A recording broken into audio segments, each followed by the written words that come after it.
Assalamualaikum warahmatullahi wabarakatuh. Hai teman-teman, gimana nih kabarnya? Semoga dalam keadaan sehat. Amin ya Allah ya Rabbal Alamin. Kembali lagi di channel ini untuk bahas dan share budgeting, food prep meal plan, dan juga dari tips lainnya. Untuk teman-teman yang baru bergabung, selamat datang. Jangan lupa untuk like, komen, dan juga subscribe-nya. Terima kasih. Alhamdulillah wa syukurillah hari ini bisa share lagi kegiatan budgeting ya teman-teman. Dan seperti judul videonya adalah evaluasi budgeting di bulan Mei tahun 2024. Semoga memasuki bulan Juni di awal bulan ya teman-teman, kita diberikan kesehatan, kemudahan, dan juga kelancaran tentunya ya. Nah, untuk setiap pos keuangan ini, untuk sisanya ada di jajan anak, untuk sisanya 5.000. Selanjutnya untuk diapers anak, ini tuh per bulan budgetnya 150.000, tapi ada sisa 50.000 karena memang aku lagi menerapkan toilet training ya teman-teman. Bismillahirrahmanirrahim, semoga bisa gitu ya untuk cepet-cepet si ade ini lepas dari pampers. Amin amin ya robbal alamin. Selanjutnya di sini untuk dana darurat aku anggarkan itu 200.000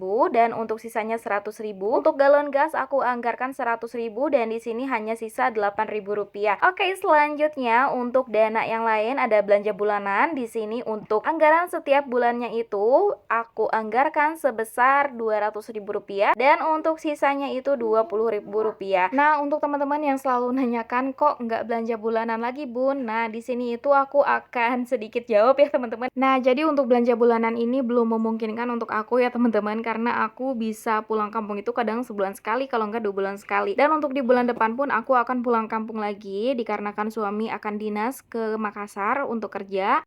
Jadi aku lebih memilih untuk belanja yang dibutuhkan aja ke warung ya teman-teman dengan sistem per minggu atau per hari. Nah, di sini untuk belanja bulanan budget 200.000 itu aku bagi menjadi 4. Jadi untuk per minggunya itu belanjanya sebesar 50.000 rupiah. Jadi begitu ya Mams, kalau misalkan aku belanja bulanan nggak memungkinkan, takutnya tiba-tiba aku harus pulang kampung dan stoknya masih ada di rumah, itu takutnya mubazir. Jadi aku lebih memilih untuk belanja yang dibutuhkan aja. Oke, selanjutnya di sini untuk sisa dari belanja ke pasar itu hanya 1.000 rupiah dan untuk sisa dari family time itu sisanya hanya 50.000 rupiah ya teman-teman dari budget 400.000. Nah, ini untuk total keseluruhan sisa budget aku di bulan Mei sebesar 234.000. Alhamdulillah wa syukurillah masih bisa nyisa ya teman-teman. Dan ini seperti biasa sisa budgetnya itu aku selalu tambahkan untuk beli emas ya teman-teman, dikarenakan untuk budget emas ini kan 1 gramnya itu biasa 450 aku menabung, tapi akhir-akhir ini kan harga emas lagi naik ya teman-teman, jadi nggak mungkin dapat 450 1 gram. Jadi sisanya itu bisa aku tambahkan ya teman-teman untuk beli emas di bulan Juni. Nah, ini adalah rincian ya teman-teman pengeluaran aku secara rinci dari minggu pertama, minggu kedua, minggu ketiga, dan juga minggu keempat. Nah, selanjutnya aku akan belikan langsung ya teman-teman sisa budget tadi dan juga akan aku tambahkan dari nabung bulan Juni. Dan untuk fullnya budgeting bulan Juni akan aku upload setelah video ini di-upload. Semoga teman-teman gak bosen terus ya untuk nonton video aku. Semoga banyak manfaat yang bisa teman-teman ambil. Ini bukan bermaksud ria atau pamer, tapi semoga ada teman-teman yang tergerak hatinya dari yang tadinya males ya untuk menyisihkan, menjadi semangat lagi untuk nabung karena ngelihat konten aku. Amin ya Allah ya Rabbal Alamin. Karena emang bener-bener teman-teman, nabung emas ini cocok banget buat kita sebagai ibu rumah tangga. Selain mudah untuk dijual, mudah untuk nukarnya juga, dan kita itu lebih gampang aja gitu kan untuk pengen model yang kayak gimana, untuk harganya yang kayak gimana, dibanding emas antam yang investasinya itu mengarah ke jangka panjang. Kalau untuk kita ibu rumah tangga memang lebih cocok untuk jangka pendek dulu. Setelah kita punya nih tabungan untuk jangka pendek, baru kita memulai lagi untuk tabungan jangka panjang. Nah, sebenarnya untuk nabung emas ini tuh nggak ada rugi sama sekali ya teman-teman. Justru teman-teman, tabungan inilah yang akan menolong kita ketika kita susah,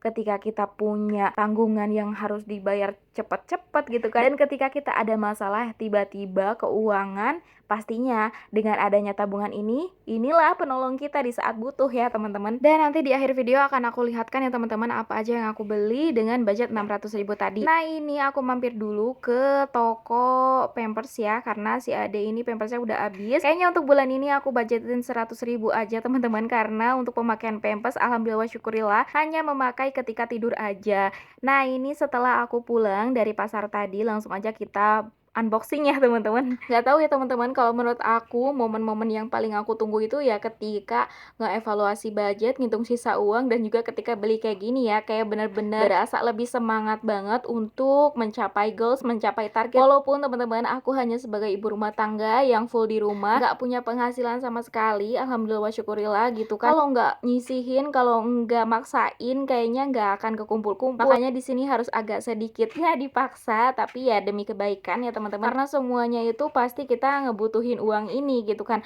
untuk si dana darurat, untuk si dana tak terduga, atau untuk dana-dana yang lainnya yang nggak aku bisa prediksi. Nah, jadi untuk pembelian si uang 600.000 ini ada cincin ya teman-teman. Ini beratnya 0,6, untuk harganya Rp360.000. Selanjutnya di sini untuk sisa 300.000-nya lagi aku tambahkan ya teman-teman untuk tuker tambah si gelang. Ya alhamdulillah wa syukurillah ya teman-teman, walaupun sedikit demi sedikit tapi harus tetap optimis, harus tetap semangat demi meraih cita-cita, demi meraih impian ya tentunya. Karena pastinya jalan orang tuh berbeda-beda ya teman-teman. Ada yang bisa kerja sambil ngurus anak, ada yang hanya full kayak aku di rumah aja, tapi itu bukan menjadi penghalang kita untuk tetap bisa nabung ya teman-teman. Nabung dengan secukupnya, nabung dengan semampunya tentunya. Nah teman-teman, sampai di sini dulu ya video kali ini. Semoga menginspirasi dan juga bermanfaat untuk aku yang bikin kontennya dan juga untuk teman-teman yang nontonnya. Sampai jumpa di video berikutnya. Wassalamualaikum warahmatullahi wabarakatuh.